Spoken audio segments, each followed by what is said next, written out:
The U.S. Supreme Court has paved the way for ICE agents to continue racially profiling people in Southern California. For months, we have seen ICE raids happening in California, with ICE agents stopping anyone who looks Latino and asking them for their papers.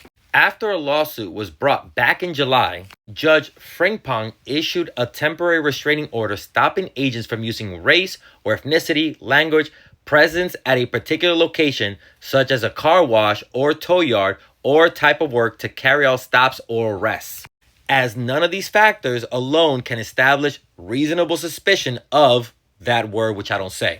Well, Trump didn't like that ruling, so he ran to his Republican buddies at the Supreme Court, and they gave him what he wanted, the ability to continue racially profiling people. This ruling by SCOTUS is in effect while the case proceeds in the U.S. Court of Appeals for the Ninth Circuit. But in the meantime, because of the SCOTUS ruling, agents can continue racially profiling people in Southern California.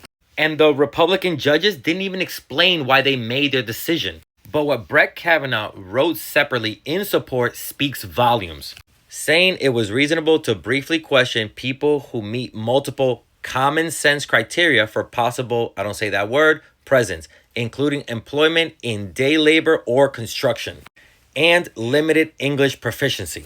He sounded like he was co-signing the racist ideologies that brought this case to the Supreme Court in the first place. Now compare that to what Justice Sotomayor said. Quote, "We should not have to live in a country where the government can seize anyone who looks Latino, speaks Spanish, and appears to work a low-wage job."